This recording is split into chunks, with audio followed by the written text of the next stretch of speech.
The intense sunlight beats down on me. The sweat that had been gushing out earlier stopped and palpitations and nausea set in. It's unpleasant. Maybe I got heat stroke because I've been working outside for a long time. Perhaps it wasn't such a great idea to tackle balcony cleaning in the sweltering heat, even with my husband's support. It seems like it'll be over soon, but I can't even stand up anymore due to the nausea. I call out my husband's name from the balcony. At that moment, my consciousness faded and I collapsed. Simultaneously, my husband, who appeared, looks down at me and says, "If you're feeling that unwell, I'll take you to the hospital." Huh? Really? Yeah, I'll even bring the car out, so hop in quickly. Feeling as if I were about to throw up, I managed to get into my car.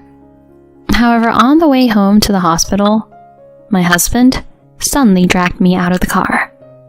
"I have an urgent matter. Go to the hospital by yourself." Huh? As my husband's car kept getting farther away, I found myself in a difficult situation, able to do nothing but pray. I don't want to be left here. Anyway, I need to hurry to the hospital. Right after that, my husband and I would face an unexpected turn of events. My name is Kelsey Miller. I'm 29 years old.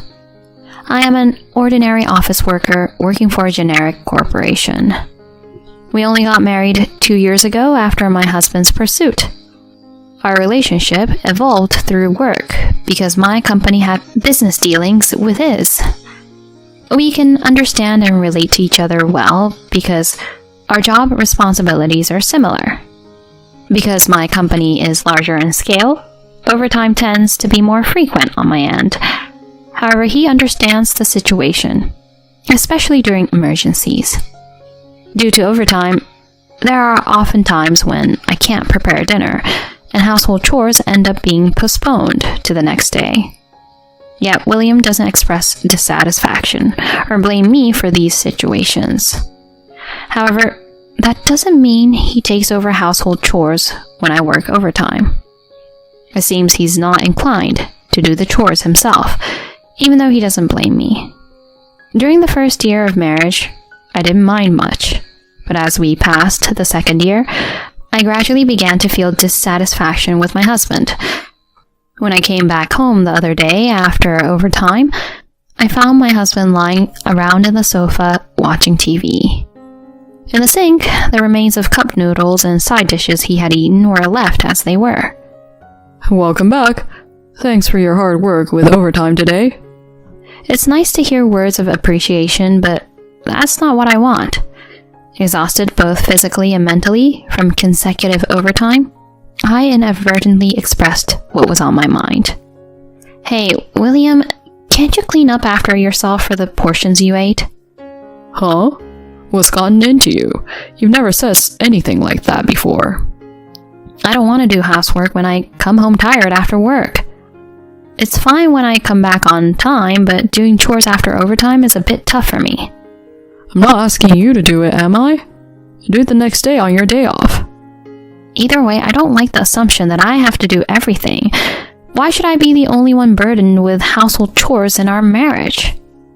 I can't help but get emotional, and tears well up. I thought he would understand by now. That's what I believed. But he sighed loudly and unleashed the unimaginable. "You say you're the only one, but it's normal for women to do household chores, right?" Huh? What are you saying? "My mom was the same way, you know. She always took care of the house." That's because your mother was a housewife, right? I'm a full-time employee just like you, William. "That doesn't matter. It's common sense for women to do household chores. Didn't you know that when you got married?" I didn't know that. I just loved being with you, William. That's why I wanted to live together. I tearfully pled with my husband, but he doesn't change his expression at all. Moreover, he wears an openly annoyed expression. "If you love me, shouldn't you be willing to put effort into household chores for my sake? I also want to continue working even after marriage, and I let you work without saying anything. What do you mean? Do you dislike me or something? A wife prioritizing work over returning home early is abnormal, you know. A normal guy would have divorced you by now. Don't you understand that I've been able to maintain our relationship because I'm kind? I'm not prioritizing work over you. I thought that both of us working would allow us to save money for the future. After all, money is more important than me, right? Well, it's fine, but I'm feeling really put off. It's not like that. From that day on, my husband's attitude changed completely. When I come home from work, there's no longer the welcoming greeting that used to be there. He doesn't help with household chores or assist on weekends. For some reason, my husband's return home time gradually became later. My husband is closer to his office than I am to our apartment, so until now, he has been home before I am. Lately, my husband has been coming home noticeably later. Moreover, he started returning past midnight without any concern. As a result, I naturally end up spending more time at home. In the past, on days off, we used to enjoy drinking together, but now, those moments of couple time have significantly dwindled. He's late again today. I wait for my husband to talk to him, but even after midnight, he doesn't return. I waited until around 1 a.m., but since there was no sign of him coming back, I went to sleep first. The next morning, when I woke up, my husband was on the sofa in his suit. I tidy up the beer can that he probably left half empty, despite feeling disgusted by his sloppy appearance. At that moment, I noticed his smartphone under the sofa was blinking. This blinking is probably indicating a new message. Usually I wouldn't pay much attention, but for some reason it bothered me this day. Apprehensively, I picked up my husband's smartphone and secretly placed his finger on the fingerprint sensor to unlock it. When I checked the contents, his usual messaging app was displayed. Maybe there is something not good in here. With determination, I opened the messaging app. However, there were no traces of suspicious exchanges. Thank goodness, I was overthinking it. Then I realized that the notification I just received was apparently not from the Messages app, but from the Mail folder. When I tapped the email folder slowly, emails were categorized into work, private, and more. In one of the categorized folders, there was one with a heart emoji. Apprehensively, I opened it, and there were traces of an unbelievable exchange. Are you kidding me? Is he cheating? In the folder with the heart emoji, there were signs that my husband was exchanging messages with someone who appeared to be his affair partner. The contents included phrases like, "I love you" and "I want to be together soon." The moment I saw those, everything went dark in front of my eyes. Could it be that William is cheating? Since when? Why would he cheat when we're married? His attitude changed since that conversation we had, but could it be from that time? As I traced back the exchanges, it seemed their relationship had started quite a while ago. Initially, they seemed to go out for meals together, but after he became distant with me, there were records of my husband actively inviting her, staying at her place until late at night. I transferred those exchanges to my own smartphone and headed to the detective agency on the same day. There, I decided to request an investigation into my husband's affair. After that, I tried to maintain as normal a life as possible, so my husband wouldn't suspect anything. Even William probably doesn't think I know about his affair. Although I didn't pay much attention before, he spends significantly more time looking at his smartphone compared to before. Presumably, he's in contact with his affair partner. 2 weeks later, I received a message from the detective agency saying, "We've gathered enough evidence." The photos presented by the investigator conclusively proved my husband's affair. Surprisingly, there was no shock, just overwhelming anger. I took the evidence home and decided to discuss the matter with both sets of parents involved. On the weekend, a few days later, I asked them to come over without my husband knowing. As I cleaned the room to welcome them, finally in the early afternoon, my husband returned home. By the way, you haven't been taking care of the balcony lately, have you? Oh, yeah. I've been busy recently and I might have neglected the cleaning. Make sure to get it done. If the moms come and it's not in proper shape, I'll be embarrassed too. If that's the case, couldn't you help a bit? I always say it, don't I? Household chores are a woman's job. Having uttered those words, my husband left the living room and returned to his own room. Soon, this relationship will come to an end. He still doesn't know that. I reluctantly went out to the balcony and started cleaning. Unexpectedly, intense sunlight made my sweat stream down incessantly.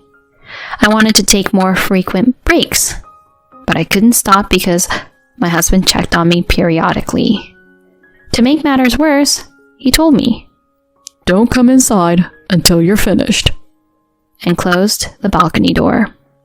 I had no choice but to continue working for about an hour.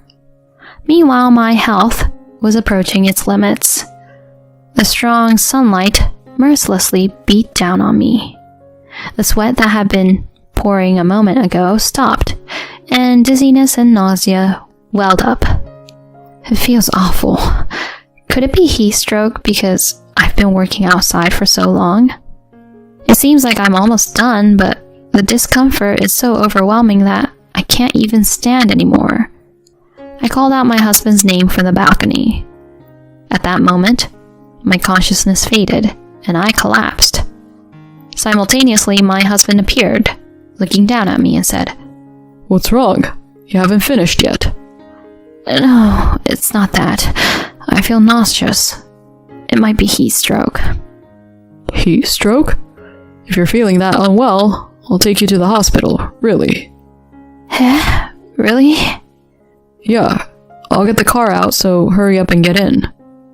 I didn't expect my husband to say that, and I felt a little relieved. While feeling on the verge of vomiting, I somehow got into the car. After driving for about 5 minutes, the speed suddenly began to drop. Then my husband stopped the car, got out of the driver's seat, and abruptly pulled me out of the car. "Wait, William, what are you doing?" Urgent matters came up. Go to the hospital by yourself. Huh? Honestly, I don't care what happens to you. I'm going. Wait, please, William. As if to drown out my voice, my husband's car kept getting farther away. I had forgotten about my physical discomfort, consumed by anger toward my husband. Leaving me stranded like this is unacceptable. After cheating on me, he treats me like this when I'm unwell. I will never forgive him. I will definitely get revenge. Slowly standing up, I began to walk, suppressing the nausea. It took me about an hour to reach the hospital on my own. However, my strength must have reached its limit. While completing the reception process, I collapsed. I was immediately admitted, and a few hours later, my father and mother rushed to the hospital. Geez, I was really surprised. Suddenly hospitalized with heat stroke. Comforting my almost teary mother, I apologized. "I'm sorry for causing you worry." I went on and told them everything. "Actually, William is cheating on me. I wanted you to come to the house to talk about this." "What? Cheating? William is?" "I had the detective agency investigate, and the evidence is in that bag." "Is this a joke? I found it strange that William didn't come to the hospital." On the way to the hospital, he forcibly dragged me out of the car, so I walked to the hospital on my own. "No way." My mother had a pained expression on the verge of tears. On the other hand, my father's face turned red with anger. "Kelsey, can I borrow these photos for a moment?" "Huh? Yeah, sure." Thanks. I won't let that guy do as he pleases. Dad? While I didn't quite understand the meaning of his words, it was easy to imagine that my father was quite angry. He told me to rest and left the hospital with my mother. I informed my husband that I had been hospitalized and decided to focus on treatment for the time being. After receiving various treatments, I finally recovered a few days later. My mother came to pick me up and she drove me home. I'm back. When I opened the front door, there were a large number of shoes scattered about. Clearly, not my husband's. Hastily heading to the living room, I found my father and in-laws there. Next to them, my husband beaten up and a pale-faced woman were slumped over. What's going on? When I asked, my father spoke coldly. After visiting you, Kelsey, I went to see William's parents, to show them evidence of the affair. Is that so? Yeah, and then William's parents came to this apartment with us, and wouldn't you know it, William and this woman were inside. You informed him about your hospitalization, didn't you? Could it be that he knew I was hospitalized and brought his mistress into our home? That's exactly what happened. Thanks to that, we were able to witness the affair scene with our own eyes. It seems that the beating my husband received left him in a terrible state. Even my mother and mother-in-law, who are usually so kind to me, stared at him with a devilish look on their faces. My husband, perhaps no longer able to bear their attitude, complained to me with tears in his eyes. I didn't mean it, Kelsey. It wasn't like I was serious about that relationship. This was just a fling. A fling? After all those messages about wanting to be together quickly? It was just a spur-of-the-moment thing. What I truly love is stability. The affair partner, reacting to my husband's words, started making a fuss. Amidst their quarrel echoing through the room, I slammed my hand on the table, silencing them. You've got to be kidding me. Do you really love me? Then why did you leave me there in such a bad shape? There was even a chance I could have died. Despite that, you prioritized your affair over me. And that's not all. Wait, it's not what you think. At that time, she told me to come quickly. Wasn't it just an excuse to visit her place? You intended to drop me off from the beginning. You expect me to believe the words of a scumbag like you now? Save your lies for someone who cares. I don't want scum like you interfering with my life anymore. Stay away from me at all costs. Oh no, wait a minute, Kelsey. Don't divorce me. After my husband said that, I took out the divorce papers from my bag.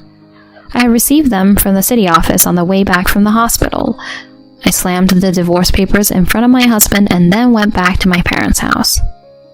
With the corporation of my in-laws later on, a completed divorce form was sent.